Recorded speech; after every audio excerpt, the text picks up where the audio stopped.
ఈరోజు సింపుల్గా బంగాళదుంప ఫ్రై చేసుకున్నామండి. ఫస్ట్ అయితే కడాయి పెట్టుకుని ఆయిల్ వేసుకోవాలి. ఆయిల్లో మనం కట్ చేసి పెట్టుకున్న బంగాళదుంపలు వేసుకోవాలి. బంగాళదుంపలు వాష్ చేసేసి వాటర్లో వేస్తుంది, అప్పుడు కలర్ చేంజ్ అవ్వకుండా ఉంటాయి.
కలుపుకోవాలి.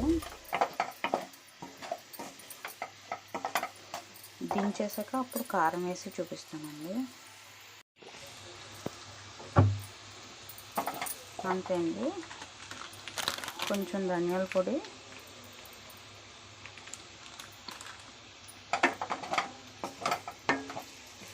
స్టవ్ ఆఫ్ చేసేసానండి.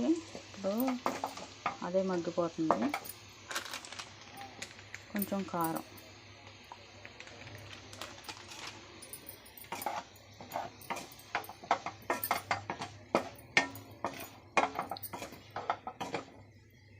స్టవ్ ఆఫ్ చేసేసి కారం వేసి కలుపుకోవాలండి. కారం మాడిపోతే టేస్ట్ మారిపోతాయి, అందుకని కారం వేసేసి బాగా కలిపేసుకోవాలి.